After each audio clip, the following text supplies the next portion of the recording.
आज सुबह सुबह मैं अपने ऑफिस के लिए निकल पड़ा था, लेकिन ये पहली बार था जब मैं ऑफिस में एम्प्लॉय बन के नहीं बल्कि बॉस बन के जा रहा था। मेरे सारे के सारे बिजनेस बहुत ही ज्यादा बड़े चल रहे थे और इन सबको मैनेज करने के लिए मैंने अपनी कंपनी भी खोल ली। और आज हमारे ऑफिस में होने वाली थी नए बिजनेस अपॉर्चुनिटीज की मीटिंग, जिसका एम था कि हमें कैसे ज्यादा प्रॉफिट होगा। और फिलहाल तो मैं डेली उसके लिए स्कॉर्पियो एन को इस्तेमाल कर रहा हूँ, क्योंकि ऑफिस में मॉडिफाइड थार रॉक्स ले जाना थोड़ा अजीब लगता है। अब मैं हाईवे पे था और अपने फेवरेट सॉन्ग को सुनते हुए अपने ऑफिस की तरफ जा रहा था, लेकिन तभी अचानक से एक स्प्लेंडर वाला बंदा मुझे कट मारते हुए ओवरटेक करता है। ये बंदा काफी बुरी तरीके से गाड़ी चला रहा था और इसे देख के मेरे दिमाग में बस एक ही ख्याल आया कि आजकल स्प्लेंडर वाले भी छपरे हो गए क्या। बेड़ू क्या गाड़ी है रे तेरी? भाई थोड़ा आराम से चला यार। बेड़ू तो समझता नहीं है, जब तक सांप के जैसा स्प्लेंडर को भगाएंगे नहीं मजा कैसे आएगा रे? भाई आराम से ना, मैंने कल ही गाड़ी की डिलीवरी ली है। बेड़ू तू फिक्र मत कर, अब तक मैं कैसे भगाता है। Let's go. अब वो लोग अपनी स्प्लेंडर से ओवर स्पीडिंग करने लग गए थे, लेकिन जैसे ही वो थोड़ा आगे पहुंचते हैं उन्हें अपनी आंखों के सामने दिखाई देता है एक ट्रक, और इससे पहले कि ब्रेक्स अपना काम कर पाते वो दोनों बंदे ट्रक से क्रैश कर जाते हैं और उनका बुरी तरीके से एक्सीडेंट हो जाता है। ये देखते ही मैं अपनी गाड़ी को रोक देता हूँ और यहाँ पे तो एक बहुत ही बुरा कांड हो गया था। जो बंदा स्प्लेंडर के पीछे बैठा हुआ था वो अनफॉर्चुनेटली वहाँ पे ऑन द स्पॉट खत्म हो जाता है और देखते ही देखते वहाँ पे पब्लिक जमा होना शुरू हो गई थी। अरे मेरा भाई, मैंने ये क्या कर दिया रे? मेरी वजह से तू चला गया भाई। अरे मेरा भाई, मेरे को वापस दिला दो रे मेरा भाई। यार इसीलिए तो बोलते हैं कि गाड़ी ऐसी नहीं चलानी चाहिए। अब मैं भी एक्सीडेंट की लोकेशन पे पहुंच गया था और ये सब देख के मुझे काफी ज्यादा बुरा लग रहा था। वो बंदे का दोस्त तो फुट फुट के रो रहा था, तभी मैं उसे बोलने लगता हूँ, देखो भाई जो हो गया हम उसे बदल तो नहीं सकते, लेकिन अब कम से कम तुम आइंदा से गाड़ी को थोड़ा संभल के चलाना, क्योंकि जिस तरीके से तुमने कट मारा वो बिल्कुल भी सही नहीं था। मैं तो अब कभी बाइक चलाऊंगा ही नहीं भाई। आई हेट बाइक्स, मुझे नफरत है बाइक से। अब इस बंदे की बात सुनने के बाद मेरे दिमाग में ख्याल आता है कि अगर बाइक की जगह इनके पास कार होती तो शायद इसका दोस्त आज बच जाता, और तभी मेरे दिमाग में एक ख्याल आता है। लेकिन इससे पहले कि मैं कुछ बोल पाता तभी वो बंदा चिल्ला चिल्ला के ये बोलने लगता है, मुझे इस दुनिया में नहीं रहना। जिस दुनिया में मेरा दोस्त नहीं वहाँ पे रह के मैं क्या कर लूंगा? मार डालो मुझे, मार डालो। ए भाई जरा सुनो, मार डालो मुझे। बोलो। तुम इस दुनिया में नहीं रहना चाहते हो ना भाई? हाँ, मुझे अपने यार के बिना नहीं रहना भाई। ठीक है, तेरी इच्छा पूरी कर देता हूँ, ये ले भाई। अरे भाई ये क्या किया तुमने? तो इसे सच में ही मार दिया। अरे भाई मैंने तो बस इसकी इच्छा पूरी कर दी, यही बोल रहा था ना इसे मरना है। क्यों, सही कहा ना मैंने भाई लोग?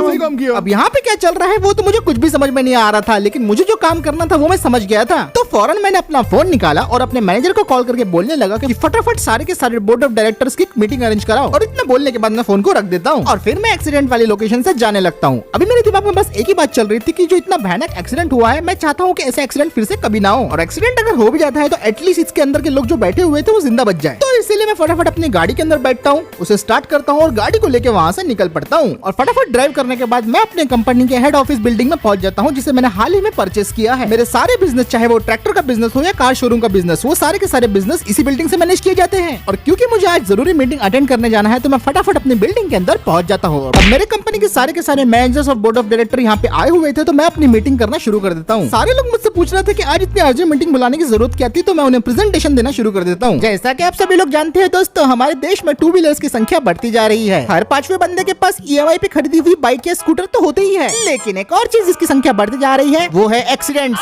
पिछले साल लगभग 50,000 लोगों ने एक्सीडेंट के चक्कर में अपनी जानें गंवा दी। इनमें से आधे से ज्यादा लोग तो ऑन द स्पॉट ही खत्म हो गए और बाकी हॉस्पिटल में अपनी जान से लड़ते हुए मारे गए। ऊपर से छपरी हरकतों की वजह से बाइक्स और भी ज्यादा खतरनाक होती जा रही है दिन ब दिन, और मेरे ख्याल से हमें इसके बारे में कुछ ना कुछ करना ही होगा। अब मेरी ये सारी बातें सुनने के बाद मैनेजर्स बोलने लगते हैं, बुरा मत मानिएगा सर, पर हम इसमें क्या कर सकते हैं? हाँ, हमारा तो बस कार्स और ट्रैक्टर्स का शोरूम है। ये सारा काम तो सरकार का है सर, हम क्या करेंगे इसमें? तो ये सुनने के बाद मैं मैनेजर्स को बोलने लगता हूँ कि आप सभी लोगों का विचार ठीक है, लेकिन मेरा इसके बारे में कुछ एक अलग विचार है। मैं चाहता हूँ कि ज्यादा से ज्यादा लोगों के हाथों में ये अनसेफ बाइक की जगह एटलीस्ट एक ऐसी कार हो जिसमें एक्सीडेंट के टाइम पे कम से कम 10% बचने की संभावना हो। वह समझिए सर, आप वही काम करने जा रहे हैं जो हमारे रतन टाटा जी ने करने की कोशिश की थी।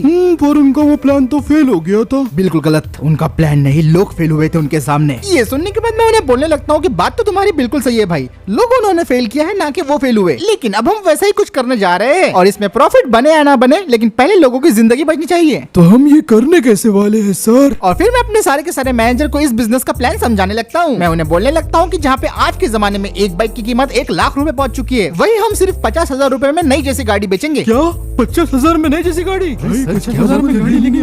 क्या बात कर रहे हैं सर? हाँ, 50,000 में हम नई जैसी गाड़ी बेचेंगे। इसकी फिक्र आप लोग मत करो और जैसे जैसे मैं बोलता हूँ बस वैसे वैसे करते जाओ। और इतना सब बोल के मैं फौरन अपना फोन निकालता हूँ और उसके बाद मैं एक ऐसे बंदे को फोन लगाता हूँ जो मेरे इस बिजनेस को बढ़ाने में बहुत मदद कर सकता था। और उस बंदे से बात करने के बाद मैं सीधा पहुंच जाता हूँ उसी बंदे के पास जो था स्क्रैप यार्ड का मालिक। और वहाँ पहुंचने के बाद वो बंदा मुझसे बोलने लगता है, भाई तुम्हें जो चाहिए वो तो यहाँ पे मिल जाएगा, पर तुम इतने सारे कबाड़ का करोगे क्या? वो तो तुम्हें खुद ही पता चल जाएगा मेरे भाई, लेकिन क्या तुम्हारे पास उतना आइटम है जितने मैंने मांगे थे? माल की तो बिल्कुल भी कमी नहीं है, लेकिन तुझे और चाहिए तो और मंगा भी दूंगा मैं। ठीक है भाई, समझ गया। चलो माल भी दिखा दो मुझे। हाँ, चलो चलो मेरे पीछे आओ। फिर इसके बाद मैं और मेरा दोस्त जाने लगते हैं स्क्रैप यार्ड के पीछे वाले साइड में। और वहाँ पे पहुंचने के बाद मुझे वो दिखाई देता है जिसकी मुझे सबसे ज्यादा जरूरत थी। मेरे सामने थे काफी सारे एक्सीडेंटल टाटा नैनोस जो स्क्रैप यार्ड में पड़े पड़े सड़ रहे थे। इनमें मोस्टली कार्स ऐसे थे जो थोड़े बहुत रिपेयर से भी ठीक हो सकते थे, लेकिन कुछ तो पूरी तरीके से भंगार हो चुके थे और कुछ के तो इम्पोर्टेंट पार्ट जैसे कि डोर और इंजन पूरी तरीके से गायब थे। लेकिन एटलीस्ट ये वही चीजें थी जिसे मैं अपने बिजनेस के लिए ढूंढ रहा था और यही मेरे काम में आने वाली थी। सारी नैनोस को चेक करने के बाद मैंने अपना मन बना लिया था कि मैं सारी की सारी नैनोस को बाय करने वाला हूँ। मैं अपने दोस्त से इन सारी की सारी नैनोस का फाइनल अमाउंट पूछता हूँ तो वो मुझे बोलने लगता है, वैसे तो ये भंगार है और इन्हें कोई भी नहीं खरीदता, लेकिन पर नैनो मैं तुझे 30,000 में दे दूंगा। चल भाई 30,000 बहुत ज्यादा है, 15 नैनो खरीदने वाला हूँ मैं। तो फिर 20,000 कैसा रहेगा? 20,000 सुनने के बाद मैं तुरंत अपना फोन निकालता हूँ और पेटीएम से उसको सारी की सारी पेमेंट कर देता हूँ और साथ ही मैं अपने ट्रक वाले दोस्त को फोन करके बुला लेता हूँ ताकि मैं सारी की सारी नैनोस को यहाँ से लेके जा सकूँ। भाई लगता है कुछ बड़ा ही करोगे तुम इन नैनो के साथ। हाँ भाई, कोशिश तो वही है। फिलहाल नैनो यहाँ पे अभी काफी ज्यादा थी तो मुझे दो ट्रक्स को बुलाने पड़े और फिर एक एक करके हमने सारी की सारी नैनो को लोड कर दिया ट्रक में और फिर हमारे ट्रक्स निकल पड़े स्क्रैप यार्ड से सीधा वर्कशॉप की तरफ। अब सारी की सारी नैनोस को वर्कशॉप लाया जा चुका था और जोर शोर से इनके ऊपर काम शुरू हो चुका था। सबसे पहले तो बेकार पार्ट्स को निकाल के अलग कर दिया जाता है, फिर उसके बाद जो पार्ट्स ठीक हो सकते थे उन्हें ठोक पीट के हमने सीधा कर दिया। कभी हथौड़े से ठोका, कभी ड्रिल से ठोका और कभी कुछ कर दिया और फिर उन पार्ट्स पे ध्यान दिया जिनको बस छोटी मोटी रिपेयर करने की जरूरत थी। सारे के सारे वर्कर्स काफी बड़े तरीके से काम कर रहे थे और अभी तो यहाँ पे सब कुछ ठीक ही चल रहा था। हमारा सबसे पहला चैलेंज तो इन नैनोस को रिस्टोर करना था क्योंकि ये नैनोस काफी पहले बंद हो चुकी थी और बड़ी मुश्किल से हमने इसके लिए पार्ट्स और मैकेनिक्स का अरेंजमेंट किया था। एक हफ्ते तक सारे के सारे नैनोस पे ऐसे ही काम चलते रहता है, लेकिन अब वो दिन आ गया था कि जब सारे के सारे नैनोस को पेंट कर दिया गया था और अब इनके अंदर दरवाजे,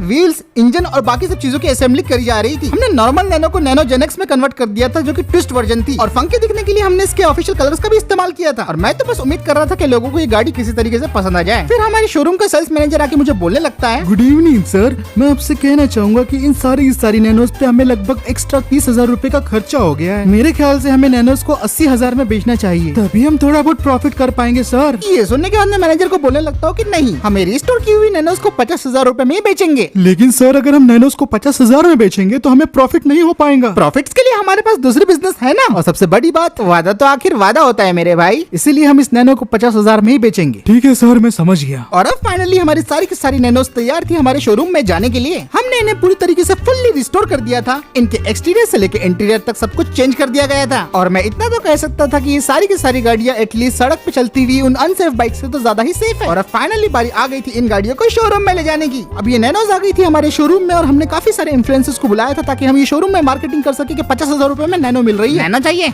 50,000 में आओ दिला दूंगा। तो देख सकते हैं दोस्तों आप, ये बंदा 50,000 में आपको नैनो दे रहा है। तो गाइस अगर आपको भी 50,000 में नैनो चाहिए तो आपको आना है मूसा भाई के शोरूम में। मेरे दिल में तो अभी काफी ज्यादा धक धक हो रही थी और मैं सोच रहा था कि लोग इसके ऊपर कैसे रिएक्ट करेंगे, कि मेरा मकसद तो फिलहाल अभी कार बेचना है ही नहीं। मेरा मकसद है उस बायर को लेके आना जो 1 लाख की बाइक लेने जा रहा है, लेकिन इसे देखिए कम से कम 50,000 में गाड़ी तो ले ले, वो भी सेफ। मुझे तो बिल्कुल भी आइडिया नहीं था कि आगे क्या होने वाला है, लेकिन जैसे ये खबर मालूम पड़ी लोगों को कि 50,000 में नैनो बिक रही है, तभी मेरे शोरूम में लोगों की भीड़ आना शुरू हो गई थी। पहले तो काफी लोगों को लग रहा था कि ये तो बिल्कुल न्यू गाड़ी है और उन्हें ये कोई स्कैम लग रहा था, लेकिन फिर मैंने लोगों को समझाया कि किस तरीके से इस गाड़ी को बनाया गया है, तो लोगों को ये गाड़ी बहुत पसंद आई। और जैसे ही लोगों को मालूम पड़ा कि मेरा मोटिवेशन क्या है इस गाड़ी को बेचने का, तो बस फिर क्या था, एक एक करके मेरी नैनो सेल होने लगी। तो दोस्तों अभी हमें मूसा भाई के शोरूम में और देख सकते हैं पहले नैनो की डिलीवरी जो सिर्फ 50,000 रूपए में शहबाज भाई को मिली है। हम कार्स के मार्केटिंग में खर्चा करने से ज्यादा हम लोग रील्स पे मार्केटिंग कर रहे थे कि जितनी ज्यादा रील्स वायरल होती जा रही थी उतने ज्यादा शोरूम में लोग आते जा रहे थे। देखते ही देखते हमारी 2 नैनो और बिक गई, जिसमें थी सबसे पहले एक रेड कलर की नैनो जिन्हें खरीदा था सुरेश भाई ने। डिलीवरी के टाइम मैंने सुरेश भाई को बोला भी कि आप और भी लोगों को बताइए और अगर आप किसी को लेके आते हो तो आपको एक्स्ट्रा कैशबैक भी मिलेगा। और सुरेश लेके आ गया रमेश को जिसने व्हाइट कलर की नैनो खरीद ली। अभी तो फिलहाल आधा शोरूम खाली हो गया था और हमारे पास सिर्फ 3 नैनो बचे थे 15 में से, और ये बचे हुए 3 नैनो को बिकने में सिर्फ 3 घंटे लगे। और फिर फाइनली वो टाइम आ गया था जो मैंने सारे 15 के 15 नैनो को रिस्टोर करवाया था, वो सारे के सारे बिक गए। और फाइनली अब मुझे लग रहा था कि मैं जो प्लान सोच रहा था आखिर में फाइनली वो वर्क कर रहा है। हाँ तो सर हमने आज टोटल 15 नैनोस बेची है 50,000 के हिसाब से देखा जाए तो टोटल हमने 7,50,000 रुपीज कमाए हैं। टैक्स के साथ देखा जाए तो टोटल 10 लाख। तो ये सुनने के बाद मैं अपने मैनेजर को बोलता हूँ, देखो भाई आप प्रॉफिट की चिंता मत करो, प्रॉफिट्स की तरफ भी हम जरूर जाएंगे, लेकिन फिलहाल अभी जो मेरा मकसद है पहले हम उसे पूरा कर लेते हैं। मैं चाहूंगा कि कम से कम 50% ज्यादा लोग इस शहर में नैनो गाड़ी चलाएं। अब देखते हैं ये प्लान हमारा कामयाब होगा भी या नहीं। तो इसी के साथ दोस्तों आज का वीडियो यही खत्म करते हैं। अगर आपको ये वीडियो पसंद आया है तो इस वीडियो पे एक लाइक करो, शेयर करो। चैनल को दोस्तों पहली बार देख रहे हो तो सब्सक्राइब करना बिल्कुल भी मत भूलना। और मैं दोस्तों मिलता हूँ आपसे अगले वीडियो में।